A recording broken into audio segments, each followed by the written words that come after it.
Hello friends, welcome to my channel. Today I'm going to deal with witness, but I have already made a video on section 118 and 119 of Indian Evidence Act. So today I'm going to deal with section 120. Yes, 120. So you can see the description box, YouTube description box, or in the comment section, the link of section 118 and 119. And Section 120. Parties to civil suit and their wives or husband or wife are present under criminal trial. So this is the heading of section 120. The heading provides that parties to civil suit and their wives or husband. Parties to civil suit and their wives, either their wives or their husband. Husband or wife are present under criminal trial. It may be civil suit or it may be criminal trial. In all civil proceedings, the parties to the suit and the husband or wife of any party to the suit shall be competent witness. In criminal proceedings against any person, the husband or wife of such person respectively shall be competent witness. So this deals with competency of witness. Parties to suit or proceeding. In a civil proceeding, the parties to the suit are competent witness. It follows that plaintiff and defendant can give evidence against each other. Husband or wife. In a civil proceeding, the husband or the wife of any party to the suit is a competent witness. The husband in a civil proceeding means proceedings which is non-criminal in its nature. Civil, private rights, which is not wrong against the society, just in personam. That's what called civil proceeding. The husband or wife of any party, there may be of course plaintiff or defendant, right? So the husband and wife of those plaintiff and defendants to the suit is a competent witness. Similarly, in a criminal proceeding against any person, the husband or wife of such person shall be a competent witness. So this deals with the competency of witness. Then section 121, judges and magistrates. No judge or magistrate shall accept upon the special order of some court to which he is subordinate, be competent to answer any questions as to his own conduct in court as to judge or magistrate, or as to anything which came to his knowledge in court as judge or magistrate. But he may be examined as to other matters which occurred in his presence while he was so acting. So, illustration will best illustrate his point. For example, A on his trial before the court of session says that the deposition was improperly taken by B, the magistrate. B cannot be compelled to answer solutions as to his this, except upon the special order of a superior court. So here, let's read the language of the section. No judge or magistrate. So here, what involved here? Judges and magistrates shall accept. The word accept is used here, which provides certain exceptions upon the special order of some court to which he is subordinate, and the special order must come from the superior court. Okay, that's why the word is used here, to whom he is subordinate.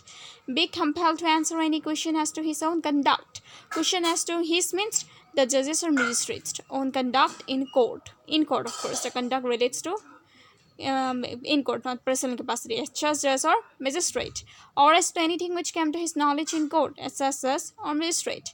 But he may be examined as to other matters which occurred in his presence while he was so acting.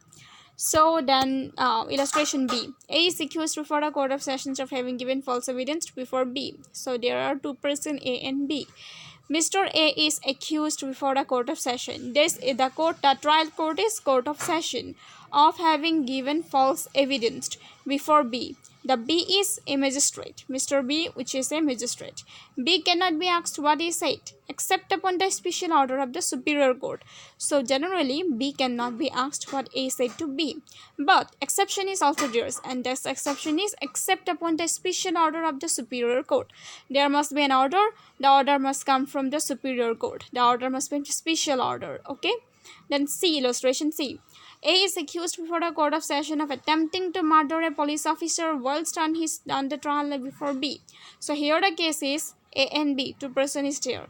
Mr. A, which is the accused. A is accused before the court of session. The trial court is court of session of attempting to murder. It is not murder, but it is attempting to murder. A murder whom? A police officer. And in what situation and conditions? Whilst on the trial before B. B is the session judge. B may be examined as to what occurred. Then judges and magistrates. A judge or magistrate is a competent witness. A judge can be a witness to relevant facts. Okay, a judge, here we have read that facts, relevant facts, admissibility of evidence, right? A judge can be a witness to relevant facts, facts which are relevant to the subject matter. This is one relevant facts. If a judge is personally acquainted with any material or particular fact, he may be sworn as a witness in the case. The judge and magistrate may be competent witness. Generally, we can say this.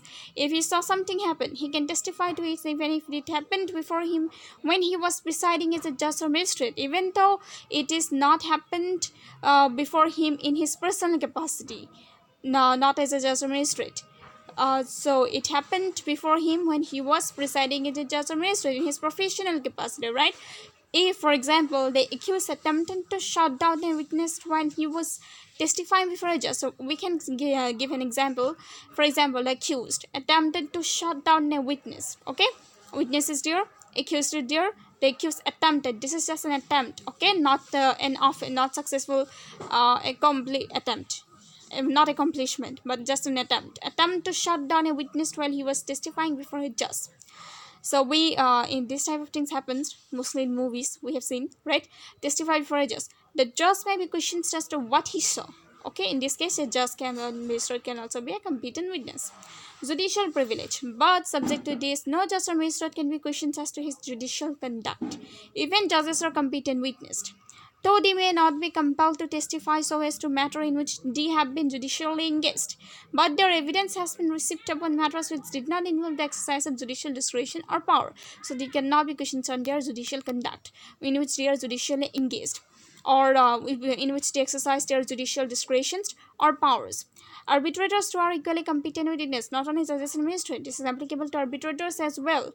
They too are equally competent as witnesses, though they cannot be compelled to testify as to the reasons which influence them in the exercise of their discretionary powers, or to explain, vary, contradict, or extend what is this, averaged. So in their when they are judicially engaged, when they use their discretionary power or anything, in these cases they cannot be questioned, but in other cases they can be witnessed. Thus, the extent of privilege is that no judge can be questioned as to his judicial conduct or as to any matter that come to his knowledge while acting as judge or magistrate. The Supreme Court has extended this category to arbitrators also by holding in this is the case Union of India versus Orient Engineering and Commercial Company, that too an arbitrator can be summoned as a witness. He cannot be required to explain how he arrived at his award. So he cannot be required to explain his reasons or how he arrived at his. He is not entitled to explain give the reason, but how he arrived at his award. If arbitrators are summoned mindlessly whenever an application for seeing aside an award is incurred into, there will be few to undertake the job. The privilege admits of the following exceptions. Exceptions are also there. Number 1, a judge can be questioned even as to judicial matters with the order of the court to which he is subordinate. So provided that there must be an order of the court to which he is subordinate, means order of superior court, a special order of superior court. And 2, he can be questioned as to matters which occurred in his presence while he was acting in his judicial capacity. Occurred in his presence. So we have seen these illustrations, right? These kind of things occurred only in the presence of the judge or the magistrate.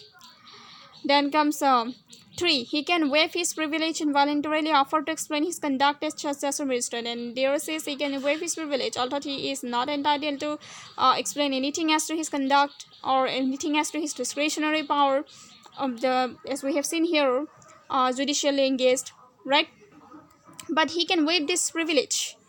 The privilege is given to him, but he can waive this and can be incompetent in this and explain his, and voluntarily means without any influence, by his own will, own consent, offer to explain his conduct as judge or magistrate. So this is the exception. Okay, privilege communications. There are certain matters which a witness cannot either be compelled to disclose, or even if the witness is willing to disclose, he will not be permitted to do so. Not be permitted, even if he is willing, means he voluntarily want to disclose, he will not be permitted. So what are those matters? Such matters are known as privileged communication. So we are introduced with a new term, that is privileged communications. For example, a wife cannot be permitted to disclose that her husband told her about the matter under inquiry. So this is actually in case of marriage or something like this. This kind of privileges are also there.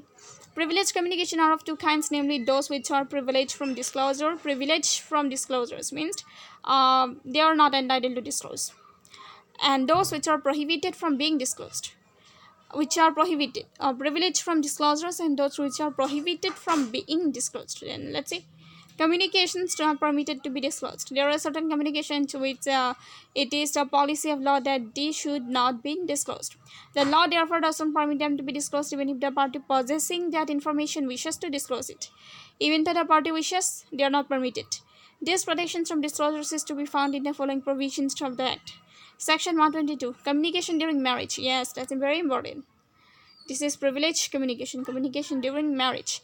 No person who is or has been married shall be compelled to disclose any communication made to him during marriage to any persons to whom he is or has been married. So what happens here? No person who is or has been married, who is married or who has been married, shall be compelled, he shall not be compelled means to disclose any communication, disclosing to disclose means to say any communication made to him during marriage to any persons. During marriage, during word is used here. During marriage to any person to whom he is or has been married. Nor shall he be permitted, he is not permitted even, to disclose strangers' communications. And so here the word is compelled and permitted. You can see the word compelled here, and in the next line you can see permitted. Okay, he shall not be compelled, as well as neither he shall be compelled nor shall he be permitted disclosing communications unless the person who made it or his representative, unless means exceptions are also there. What are those exceptions? Unless the person who made it or his representative in interest consents. Voluntary consent is an exception. Okay, and the consent may be given by the person who disclosed the information, or maybe his representative in interest, his representative who is in his interest, except in suits between married persons. Except, and then again exceptions is also there is, except in suits between married person or processing units, one married person is prosecuted for any crime committed against others. So let's read it. Protection from disclosures. Section 122 prevents communication between a man and his wife from being disclosed. Marriage, what is the reason behind this? Actually, the reason is that the marriage inspires confidence. Confidence means trust. And confidence inspires openness of heart and feeling. This enables a married person to make a clean breast of everything to his or her spouse, because generally they shares all kinds of information. Husband and wife shares all kinds of information. This is a relationship of trust and confidence. Naturally, therefore, such matters should be free from the task of being disclosed. So, judicially, the court system do not interfere in those matters. The policy of protection is started by an American judge. Communications and transactions between husband and wife. Communication and transactions, right? So, wife were early recognized as privileged, and neither could be compelled to disclose what took place between them, and neither was a competent witness to testify to such transactions or communications of a confidential nature. Confidential means this is a nature communication of trust or induced by marital relations. This is a marital relations. From experience, it was found that far less evil would be resolved from the exclusions of such testimony than from its admissions, because the reason is that it will cause more harm than good. Okay, in simple words, it will cause more harm than good, because it will probably it may be in individual case work hardship, but the destruction of confidence between, this is a destruction of confidence, means destruction of trust and confidence between a husband and wife, will cause such misery and affect the marital relationship, marriage relations. This rule is founded upon the sound public policy. So the rule is founded upon what? Public policy. You have to pay close attention to this public policy. Those living in the marriage relation should be compelled or allowed to betray the mutual trust and confidence which such relation implies. The trust and confidence, of course, is of mutual nature. Both must trust and have confidence on each other, and the transaction and communication between them shall not be disclosed, and otherwise it will result in what? Betray. And it is based on sound public policy. Then we have a case, Stillman versus Stillman. This case is very easy to remember, Stillman versus Stillman. Then the ban applies to all kinds of communications that may take place between a man and his wife. In an action, for example, involving adultery, a woman's husband was called as a case is also there. So in an action 3.3, what case it is? Ram Bharosi versus TWP. Okay. In an action, for example, involving adultery, the woman's husband was called as a witness and asked if he had any conversation with his wife in relation to the matter. In an action, for example, involving adultery, the woman's husband was called as a witness and asked if he had any conversation with his wife in relation to that matter. The court prevented such conversation from being disclosed. It must remain stamped with the seal of confidence. Confidence means trust. It cannot be supposed that a husband and wife will be willing to discuss such a subject in the presence of others. Letters and written communications between husband and wife are equally protected, not only by communication by words spoken, but it is also by words written. In letters, communication between the husband and wife are equally protected from disclosures. In the case of before the Supreme Court 3, the accused was on trial for murdering his neighbor. So the 3, what case it is? Ram Bharosi versus State of UP. Okay, what happens in this case? The accused was on trial for murdering his neighbor. Okay. His wife was summoned as a witness. She stated that her husband told her that he will give her ornaments.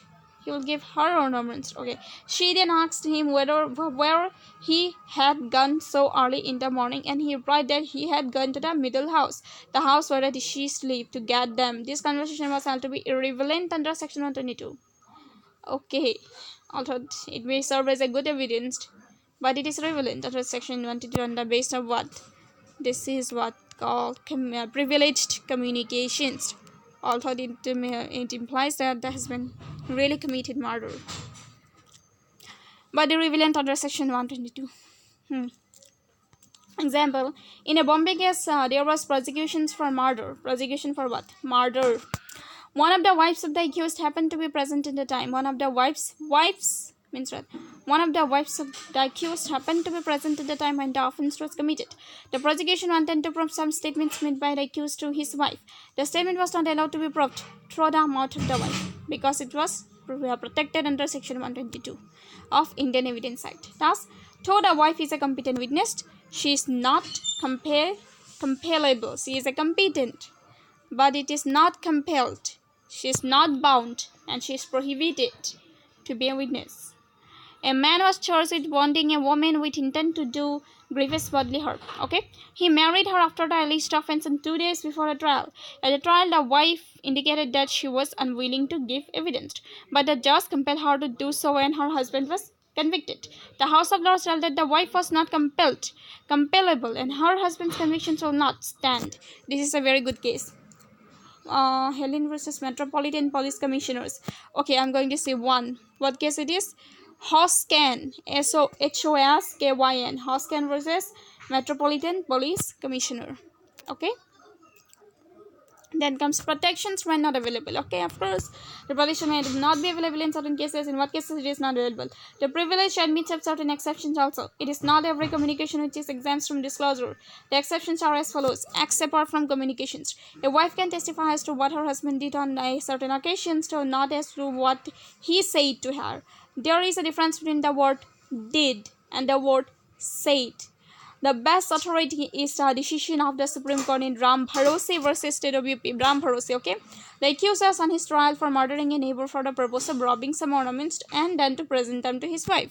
While presenting them to his wife, he said his wife told the court that she saw on early morning her husband coming down the roof. He then went inside the Bhusa Kothari powder store and had a bath. He put back the same clothes and came to her to present the thing.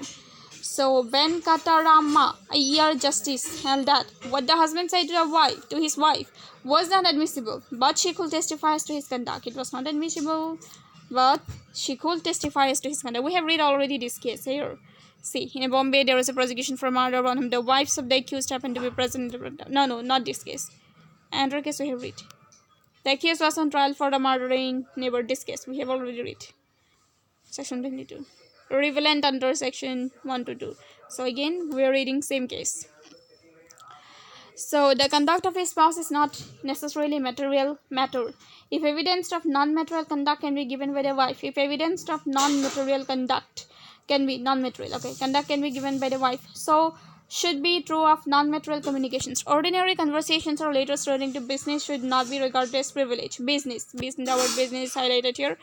A letter from a husband to his wife in which he chronicled the weather, his daily doings, and his efforts to find a summer place for the family, and incidentally acknowledged a debt. Okay, acknowledged a debt incidentally, which he owed to his wife's mother. Wife's mother was held not to be a confidential communications.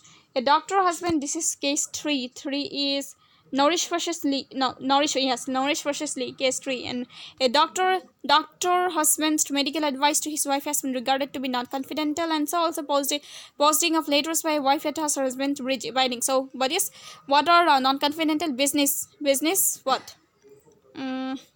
Relationship, business, relating to business, and doctor's advice, medical advice to his wife. These are some cases which we can write in exam as not confidential. Evidence by third persons. Communications or conversation between husband and wife taking place in the presence of a third person or when overheard by third persons. Okay, first of all, it may take place in the presence of a third person. Husband and wife talking and third person is also there. Or it may be overheard by third persons. Can be testified by by the third persons. It can be testified to by the third person. This is a different exception. The privilege is that of the parties to marriage and not of others. It is only privilege that protection is also only given to the parties to marriage. For example, husband and wife, if they did talks in front of in the presence of a third person, or if a third person overhears the same, then the privilege is not available to the third person. He can be a competent witness. The Queen Empress in another cases in Queen Empress versus Donaghy. I cannot pronounce it. The question was whether a communication sent by the accused to his wife, which was recovered by the police during investigations and making a choice, could be proved by the prosecution. The question was whether a communication sent by the accused to his wife. Okay, the communication was sent by the accused. Accused means against whom an allegation has been brought to his wife, which was recovered by the police during investigations while making a choice, could be brought by the prosecution. It was held that it could be relied upon by the prosecution as the wife was not being examined in the case. Okay, what is the reason? The wife was not being examined in the case and was neither compelled to disclose, not being permitted to do so, neither compelled nor permitted. It is a supplemental was present then to his wife. When confidential communication is passed on by a spouse to a third, confidential communication, then comes waiver of privilege. They can waive the privilege. Okay, Narendra Nair Mukherjee versus State. Waiver of privilege. Point 3. Evidence of a privilege communication can be given by spouse with the consent of the party who made the communication or with the consent of his representative in interest. So we have read it in section 122 itself. This is known as waiver of the privileged. Waiver may take place by reasons of an advanced consent to the disclosures or by the fact that the husband or the wife has gone to the witness box to testify and another spouse has not in good time objected to the disclosure. And then comes another point 4.